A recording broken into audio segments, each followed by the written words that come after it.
Oke, kita lanjutkan di sesi selanjutnya, sesi keempat, masih berbicara mengenai akal. Ada dua pertanyaan yang cukup unik katanya. Yang pertama dari Mas Faiz, bagaimana cara mengontrol diri sendiri dari nafsu dengan apa yang kita sukai seperti games, kemudian dolan dan seterusnya, terutama lawan jenis. Nah, bagaimana kita mengontrol tersebut agar bisa lebih fokus ke belajar, kan gitu, fokus dengan belajar. Silahkan ditanggapi Mas. Jadi sebenarnya masih dalam akal belajar, tentunya banyak yang namanya godaan lah, itu pasti. Karena yang namanya kehidupan itu kan ada makalah kayak gini ya, biqadril kaddi tuktasabul mangali, bahwa kadar atau ukuran kesuksesan yang akan kita dapatkan, kemuliaan yang akan kita dapatkan itu berbanding lurus dengan usaha, berbanding lurus dengan tantangan yang kita hadapi. Contoh aja kayak gini. Seumpama, bagaimana mungkin ada orang bisa dikatakan menghindari zina kalau seumpama dia di dalam rumah dikunci. Kan kayak gitu. Ibaratnya gitu. Makanya justru kita punya nafsu itu kita memiliki malaikat memiliki indikator untuk menilai bahwa dia itu menjadi orang yang sukses atau tidak karena dia punya tantangan. Gitu. Bagaimana coba orang gila dia telanjang jalan-jalan di pinggir jalan, dia dapat dosa nggak? Nggak dapat dosa karena dia nggak punya rasa malu. Tapi kalau kita punya rasa malu, nabrak malu, rasa malu, kita tabrak aja, kita telanjang di pinggir jalan, kita pasti olok-olok dan keluarga kita pasti malu. Ya kan kayak gitu. Jadi semakin besarnya tantangan itu pasti juga berbanding lurus hasil yang akan kita dapatkan. Ya kan kayak gitu. Makanya al-ajru biqadri ta'at, bahwa hasil itu tidak akan pernah yang namanya mengkhianati usaha. Semakin besar usaha kita, maka juga akan besar hasil yang akan kita dapatkan. Ada cerita itu Abu Bakar Al-Misri itu Al-Miski. Abu Bakar Al-Miski itu badannya itu bau wangi, kesana kemari, dia nggak mandi, dia nggak pakai minyak wangi, tapi baunya selalu semerbak wanginya. Kenapa itu? Sampai akhirnya mendapatkan julukan Al-Miski, misik. Karena dia begitu wangi. Bukan minyak wangi misiknya. Bukan karena minyak wangi misik, karena wanginya. Karena wangi badan beliau. Awal mulanya bagaimana? Waktu suatu ketika Abu Bakar Al-Misri pulang dari masjid. Al-Miski, maaf. Pulang dari masjid menuju rumahnya, dia dicegat oleh salah seorang perempuan. Disuruh masuk. Waktu di dalam, pintunya dikunci. Perempuan itu berdiri di depan pintu telanjang. Waduh. Kalau kita ya langsung aja gas. Abu Bakar Al-Miski mencari cara bagaimana agar si perempuan ini tidak mau dengan saya. Kemudian Abu Bakar Al-Miski pergi ke belakang. Aku ke belakang dulu, ke kamar mandi dulu. Waktu di kamar mandi ada yang namanya sapiten, sapiten. Ya toilet. Kemudian di sana ada kotoran manusianya. Kemudian kotoran yang ada di kloset itu, di WC itu dilumurkan pada tubuhnya. Jadi tubuhnya itu dilumuri kotoran. Bau lah, siapa yang enggak? Ya kan? Namanya juga eta. Ya. Itu pasti. Kemudian waktu menghadap pada perempuan, si perempuan itu akhirnya enggak mau. Kenapa? Ya? Badannya kotor. Ada kotoran manusia di badannya banyak. Setelah itu Abu Bakar Al-Miski pulang ke rumah. Akhirnya selamat dari perzinahan. Dari hal itu Allah Ta'ala memberikan hadiah padanya, bahwa tubuhnya dimanapun dia berada selalu semerbak wangi. Itu karena apa? Karena ada usaha yang berat.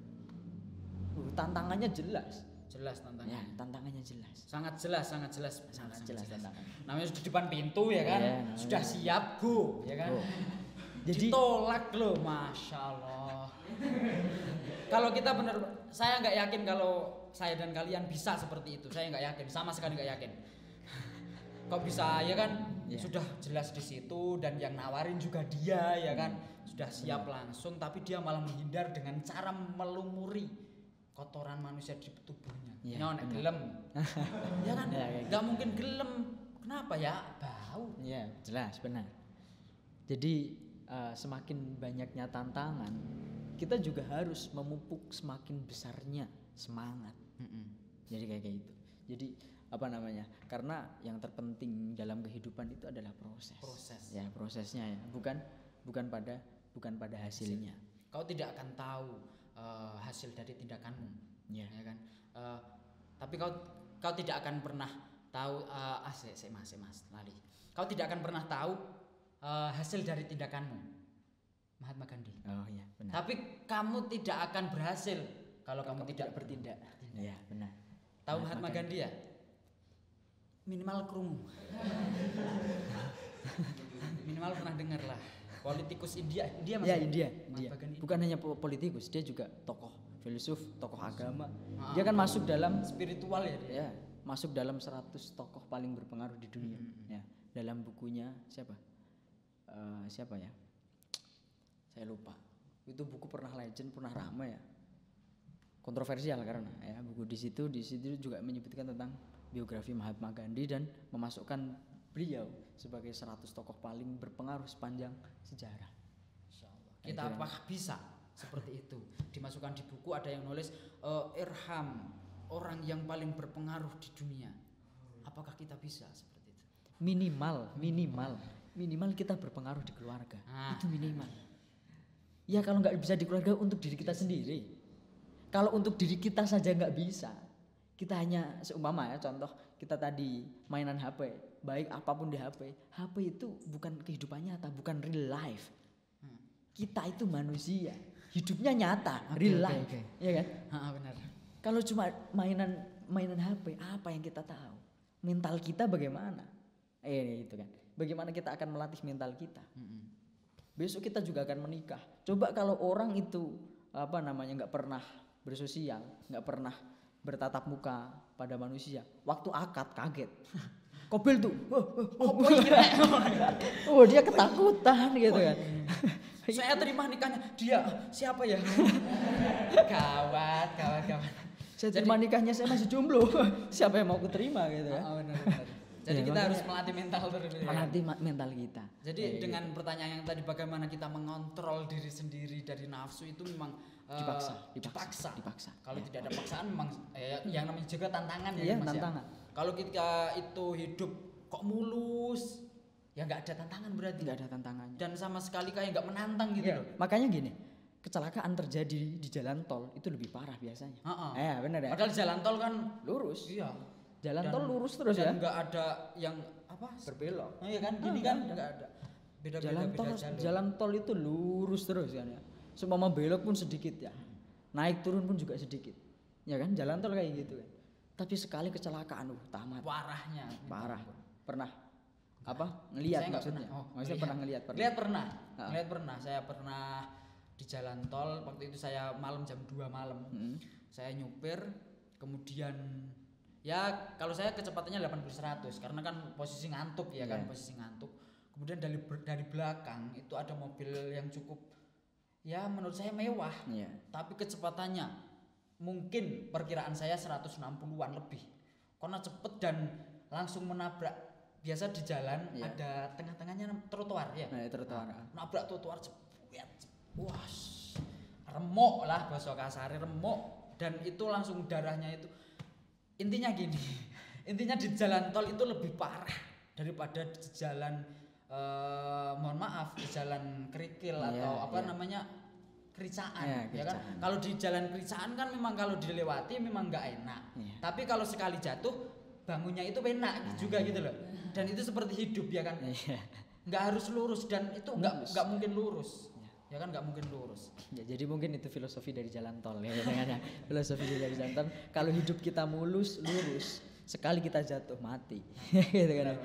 Sekali kita jatuh mati. Tapi kalau seumpama coba jalan daerah kita aja, jalan daerah kita itu kan naik, turun, belok kanan kiri, Tapi jarang kita ngelihat orang kecelakaan. Seumpama kecelakaan pun, ya nggak sesering yang ada di jalan tol, Jalan tol. dan nggak separah yang ada di jalan tol kan kayak gitu kan ya. Jadi anggap saja bahwa kalau kita sudah suka dengan games atau dengan lawan jenis, itu anggap saja itu benar-benar tantangan buat kita. Iya, tantangan. Kalau kita Benar-benar kalah tantangan. kalah dari itu dan malah mementingkan hal tersebut daripada belajar, maka kita kalah, ya Ya, kan? kita Tapi kalah. kalau kita bisa benar-benar kondisi lah game, saya mau belajar terlebih dahulu, berarti kita menang, kan gitu. Benar, berarti kita menang. Mungkin itu sebagai tantangan dan itu harus ada malah. Ya, Dan maka jadi kan gini. Kalau Tan Malaka itu pernah mengatakan bahwa sebenarnya dalam hidup yang terpenting itu adalah cara bagaimana kita mendapatkan hasil, bukan hasil itu sendiri.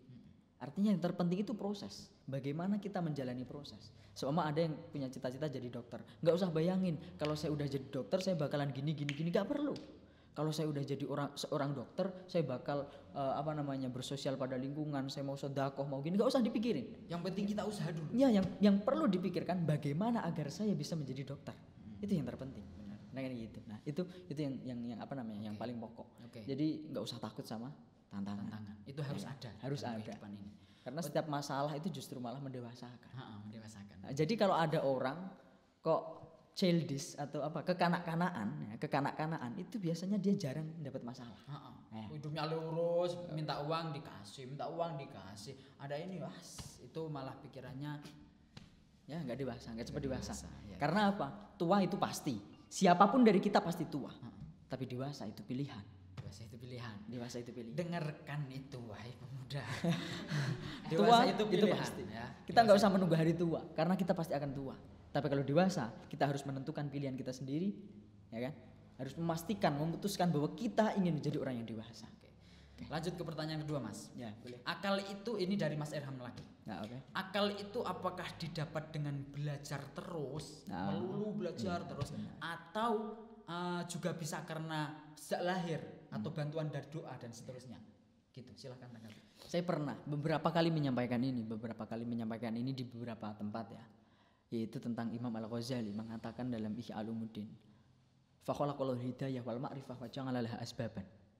Allah Ta'ala menciptakan yang namanya hidayah, menciptakan yang namanya ma'rifah, pengetahuan, kemampuan, dan lain sebagainya. Itu Allah Ta'ala juga menciptakan atau membuat proses untuk sampai ke situ. Hukum kausalitas tadi. Hukum kausalitas tadi. Jadi hukum kausalitas itu pasti ada. Gak mungkin orang memperoleh pengalaman tanpa resiko, itu gak mungkin. Mustahil. Orang mendapatkan hadiah tanpa usaha, itu juga gak mungkin. Sama mustahilnya dengan hidup tanpa dilahirkan.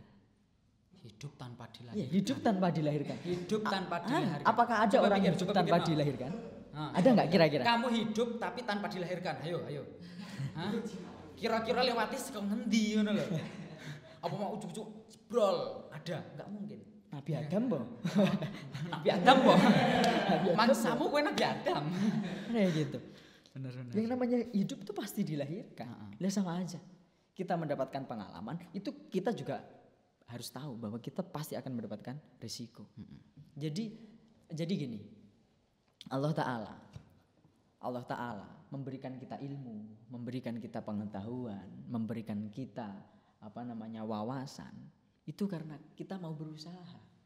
Ya, karena kita mau berusaha. Buktikan, coba aja. Adakah bayi yang di situ lahir langsung bisa berbicara?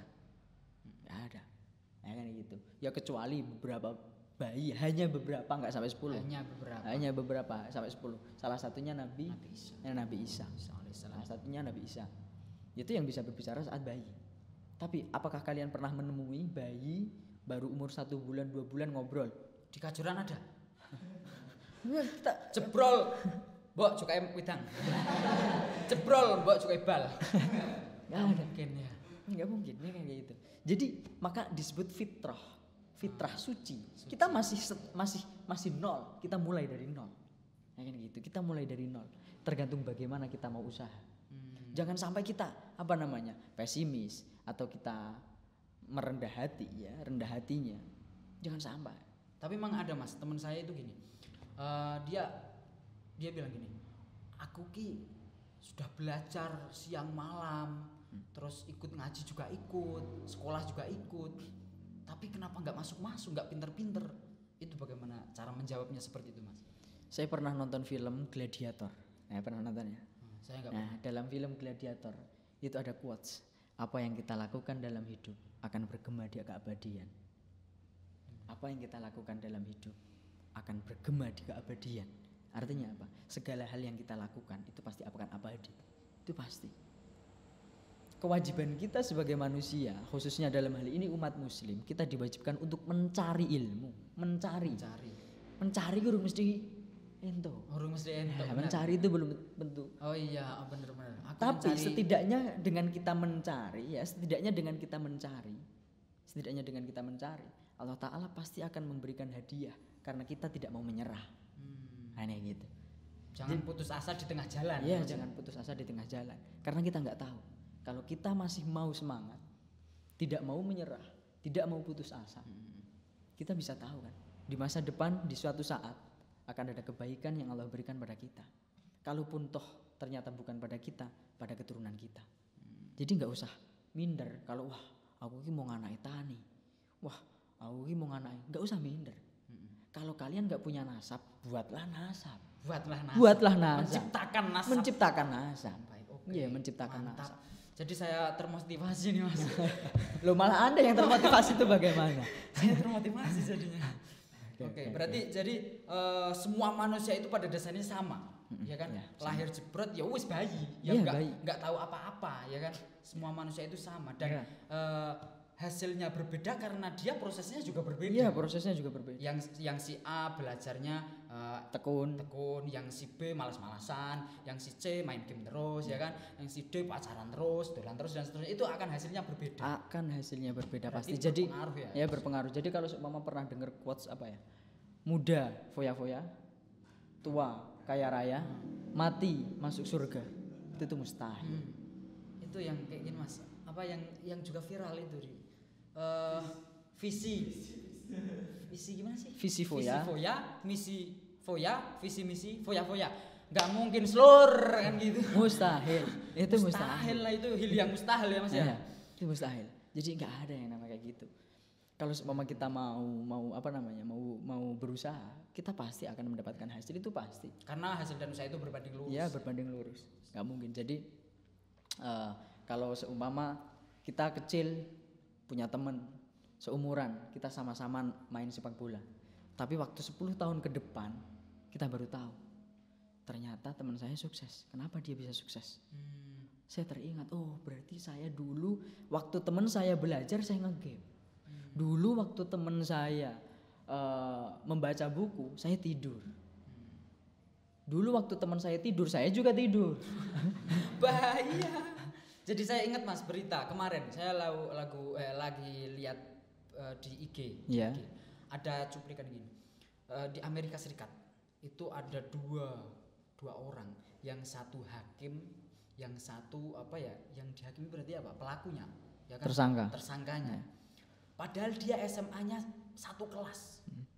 Nah, yang tersangkanya itu nangis karena kamu itu dulu sebangku dengan saya, kenapa sekarang saya jadi tersangka dan kamu malah menjadi hakimnya? Nah itu kan karena prosesnya, ya karena prosesnya. 20 tahun bersama dalam ruangan yang sama, dalam nasib yang sama, tapi 20 tahun kemudian dalam ruangan yang sama, satu menjadi hakim, satu menjadi tersangka. Jadi pada intinya pemuda atau seluruh manusia itu tidak belajar itu suatu kewajiban, mencarinya, ya kan? Mencari ilmu itu suatu kewajiban. Soal entuk utawa orane ya Allah alam kan, gitu kan manusia. Yang penting kita mencari. Dan soal nafsu segala macam itu hanya masalah dan itu harus ada sebagai tantangan manusia. Bukankah laki-laki itu suka dengan tantangan? Ya kan kayak gitu. Wah, ini enggak soal cinta. Besok kita bahas soal cinta ya. Kita kuat-kuatan terus aja. Oke, kalau cinta siap. Yang di situ juga boleh. Mas, aku udah kuat. Oke, cintailah kekasihmu. Oke, dan segalanya. Oke. Pada intinya akal dan pikiran itu yang sangat dibutuhkan bagi seorang pemuda. Iya, benar. Sekolahnya di situ.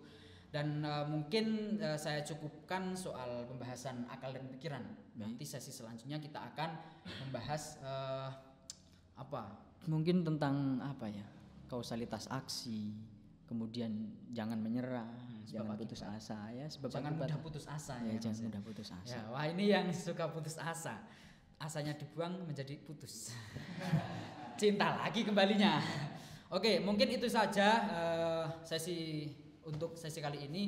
Karena juga sudah zuhur, nanti kita break dulu, ngopi sebentar, ngerokok sebentar. Yang cewek jangan ngerokok ya, tolong jangan ngerokok. Yang di YouTube ya istirahat terlebih dahulu.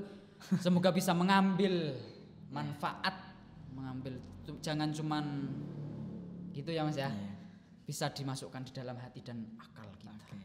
Biar kita bisa berpikir lebih dalam, ya kan? Mungkin itu saja. Kita akan kembali setelah pariwara berikut ini.